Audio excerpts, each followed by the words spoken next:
Hello students, welcome to the next lecture on the optimization technique.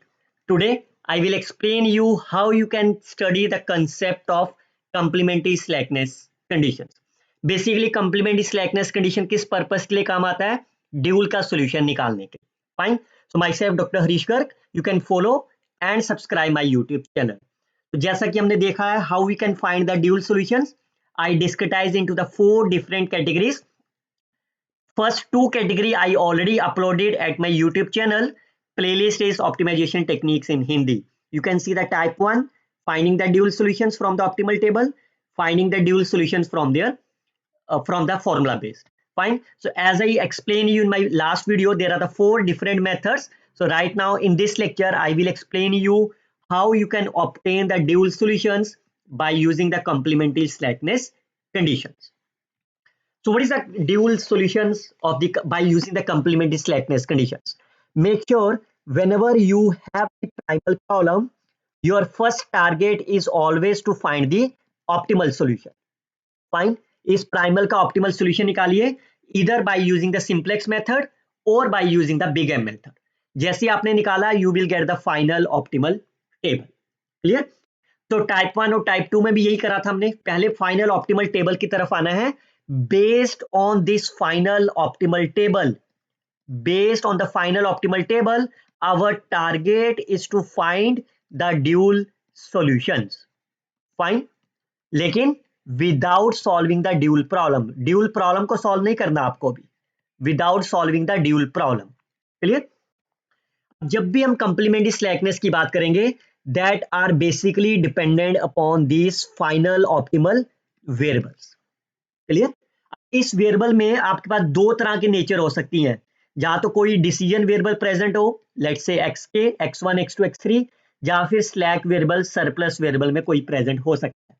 Artificial variable यहां present नहीं होगा, क्योंकि अगर आर्टिफिशियल वेरिएबल प्रेजेंट हो गया, that solution is called as the infeasible solution. But हमारा target है ऑप्टिमल सॉल्यूशन निकालना. That means either the slack और सरप्लस वेरिएबल प्रेजेंट और द डिसीजन वेरिएबल. क्लियर? अगर तो आपके पास स्लैक वेरिएबल प्रेजेंट है, जैसे इसमें क्या लिखा हुआ है S3, तो k की वैल्यू होगी 3, और डिसीजन वेरिएबल मतलब x1, x2, x3 प्रेजेंट है.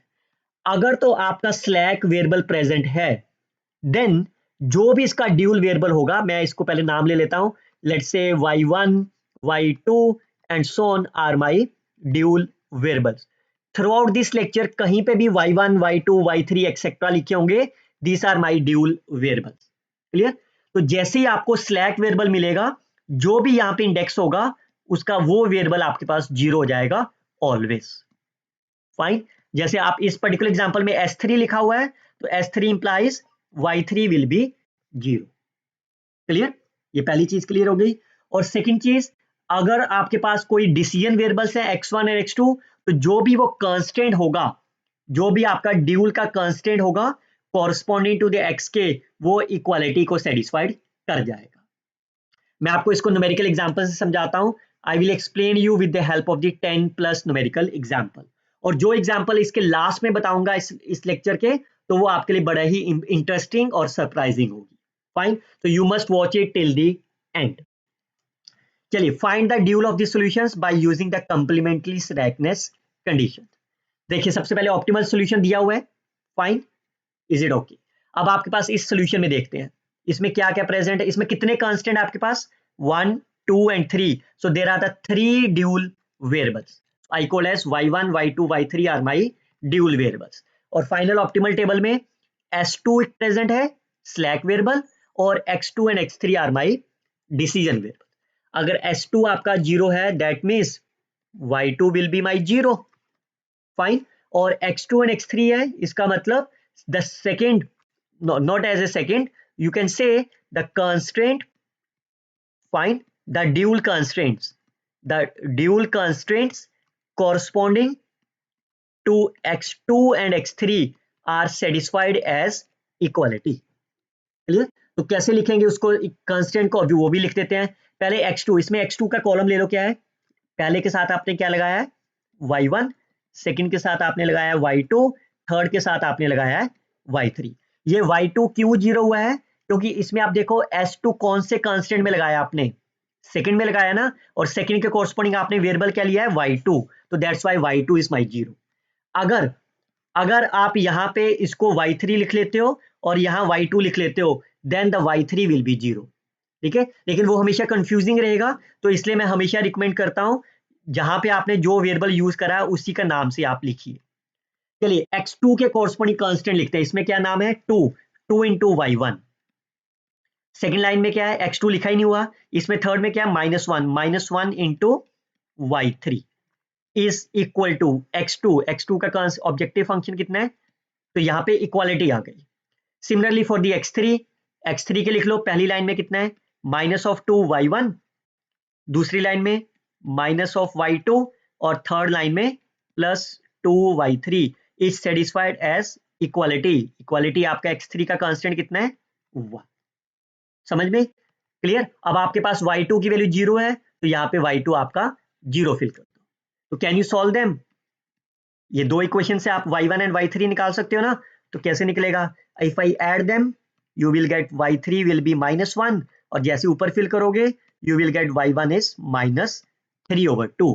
तो आपके आंसर क्या हो गए, y2 is 0, y1 is -3/2, y3 is my -1। Clear.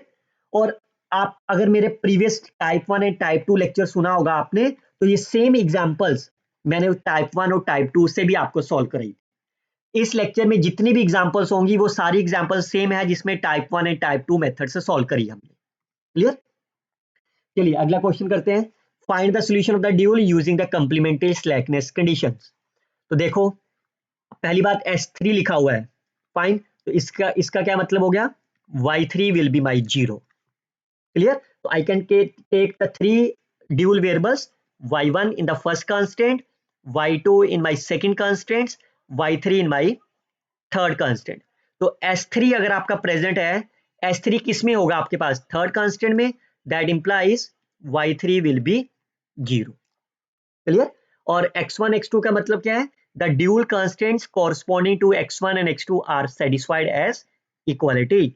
तो पहले आप x1 के कॉरस्पॉन्डिंग लिख लेते हैं, फिर x2 के कॉरस्पॉन्डिंग। पहले x1 के साथ, फर्स्ट कांस्टेंट में x1 का कोफिशिएंट क्या है, 1 इंटू y1। सेकेंड लाइन में 2 इंटू y2, 3 इंटू y3।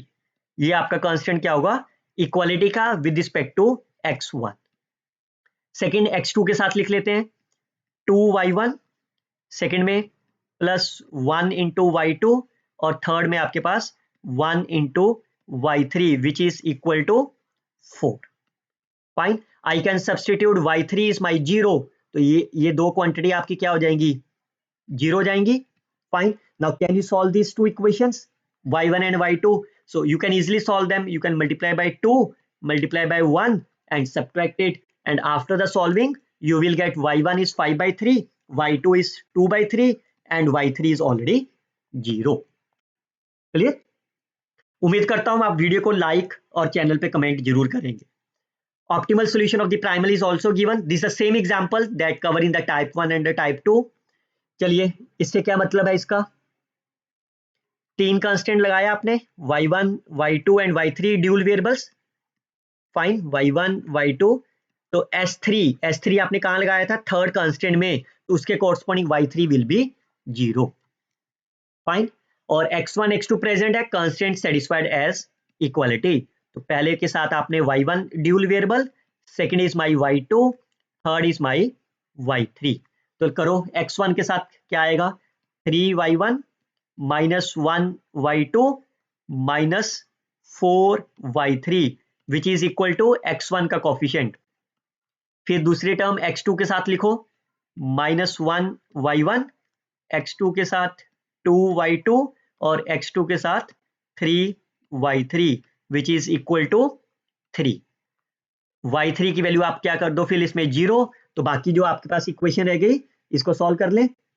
इस लाइन को 2 से मल्टीप्लाई करके, इसको 1 से मल्टीप्लाई करके y2 कैंसिल हो जाएगा आपका।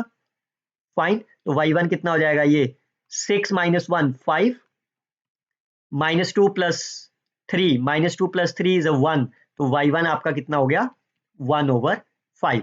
जैसे y1 की वैल्यू इन दो इक्वेशन में फिल करोगे, you will get the y2 is 8/5. So you get the final answer is y1 y2 y3। Okay अच्छा, आप अपना आंसर एग्जाम में चेक कैसे करोगे इसका? फाइन, सबसे पहले आप देखो इस टेबल में आपका z का आंसर कितना है, 11। फाइन, और जो आपने y1 y2 y3 निकाले हैं उससे भी आपका z का आंसर 11 आना चाहिए। ये लगाया था ना आपने y1, ये लगाया था आपने y2 और ये लगाया था आपने y3, तो राइट हैंड साइड को मल्टीप्लाई करो, 7 into y1 7/5, 6 into y2 6 into 8 6 48, fine, 10 into y3 10 into y3 is my 0, करो एलसीएम 5 55 55/5 इज अगेन 11। हमेशा याद रखो always and always same answer आना चाहिए आपका। चलिए इसका आंसर भी 765/21 आना चाहिए। तो इसमें क्या है, अब इसमें देखो कोई भी स्लैक वेरिएबल नहीं है, इसका क्या मतलब हो गया, सारे के सारे डिसीजन वेरिएबल्स हैं, that means the constants corresponding to x1 x2 and x3 are satisfied equality. I consider y1 y2 y3 is my dual variables.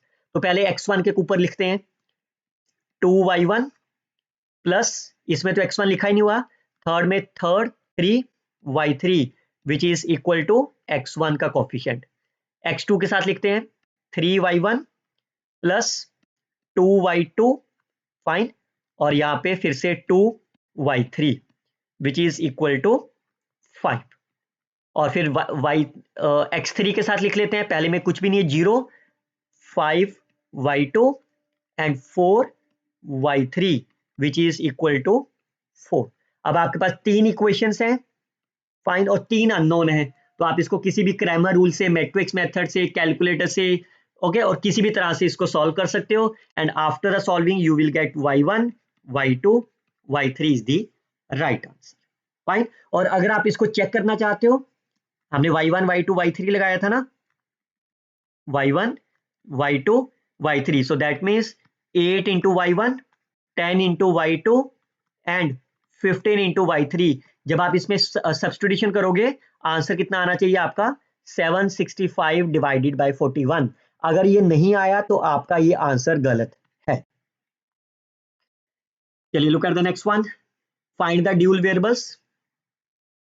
इसका एक तो S1 लिखा हुआ है, S1 कहां पे आएगा, इसको जब आप ओपन करोगे तो इस -S1 प्लस A1 आएगा, इसके साथ S2 आएगा एक, और इसके साथ S3 आएगा। ऐसे तो लिखोगे ना स्लैक वेरिएबल में, तो मैं इसके साथ मैंने लगा दिया y1, सेकंड के साथ y2 और थर्ड वेरिएबल के साथ y3।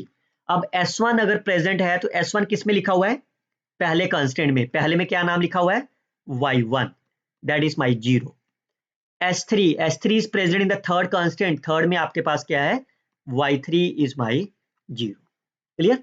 और x2 प्रेजेंट है तो सेकंड कांस्टेंट का क्या होगा, that means dual constant corresponding to the x2 variable satisfies as equality। तो x2 के ऊपर लिख देते हैं, तो ये कितना आ गया, 2 इंटू y1 1 इंटू y2, और इसमें तो है ही नहीं, which is satisfied as equality of the x2, that is my 3। Now you can see y1 is my 0, तो y2 is my 3, so you will get y1 y2 and y3 are the required answer of the problem. Okay, look at the next one. The optimal solution is given. Find the optimal find. अब यहाँ पे क्या है, x3 and x4 are the slack variable.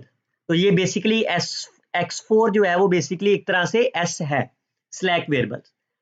इसके साथ y1 लगाओ, second variable के साथ y2, so I consider that two variables y1 and y2 are my dual variables. x4 ये मेरा y1 है और ये मेरा, तो x4 is a slack variable, तो x4 किसके साथ लिखा हुआ है, सेकंड कांस्टेंट में, इसके कॉरस्पॉन्डिंग कौन सा ड्यूल वेरिएबल है आपका, y2, तो y2 इज माई 0, क्लियर। और इसके कॉरस्पॉन्डिंग कांस्टेंट है, फाइंड कांस्टेंट बना लो x के साथ, बीटा इंटू y1, और इसमें तो है ही नहीं, which is equal to alpha. तो इसका मतलब सबसे पहले आपका टारगेट क्या रह गया, your target is to find the value of alpha and beta, clear. तो वो कैसे निकालोगे, how you can find the alpha? Fine, तो I can use the properties. तो आपके पास ये Cj alpha x1 1 x2, these are the slack variables, so values are my 0. s1 की value कितनी है अल्फा, x4 कितना है 0. फाइन, तो आप इसको zj माइनस cj लिख ला, किसी भी तरह से लिख लो, तो क्या हो जाएगा alpha into 2/3, fine 0 into 1 minus cj which is equal to 1/3. और अगर आप ये नहीं लिखना चाहते, आप नेक्स्ट वाली टर्म के साथ लिख सकते हो. उसके लिए क्या लिखोगे, alpha into 1/3, 0 into 0, upper value तो जेड माइनस, ये जेड हो गया ना, minus C J is equal to 2/3. चाहे आप दोनों से निकाल लो, आपके पास अल्फा का आंसर सेम आएगा. फाइन, क्योंकि यहाँ पे ऑप्टिमल वैल्यू नहीं दे रखी. अगर ये मान लो दे रखी होती तो आप इससे भी निकाल लेते. आप लाइक से 5/3 alpha 0 into 2 is equal to जो ये आंसर दिया होता, तो यहां से भी आप निकाल सकते थे. अब क्योंकि आपको अल्फा की वैल्यू 2 निकल गई, तो आप ये नंबर निकाल सकते हो ना, दैट विल बी 10/3. क्लियर, तो अल्फा तो निकल गया. अब बीटा कैसे निकलेगा, how you can find the beta? तो again, what is the optimal solution? x1 will be 5/3, x2 will be 0, x3 will be 0, x4 will be 2. ये तो आपका ऑप्टिमल सॉल्यूशन आया यहाँ से 5/3 and 2. तो I can substitute value of the x1, x2, x3 in the first constraints. So you will get beta into 5/3 plus 0 plus 0 is equal to 5. So your beta will be 3. Fine. Similarly, अगर आप gamma निकालना चाहते हो, again you can substitute 0 plus 2 is equal to gamma. So gamma will be my 2. Now I got as beta is 3, alpha is my 2, so therefore I can substitute y1 is equal to 2. So y1 will be 2/3 and y2 is my 0 is the required answer of the problem. समझ गए complement slackness theorem? Fine. Now in our next lecture we will see these 3 lectures we already covered. Fine. Now we will discuss the last method, how we can find the dual solutions by using the dual simplex method. That we will cover in our next lecture. Till then, you can do more practice, like and comment on the videos, share this video with your friends. Best of luck, students. Happy learning.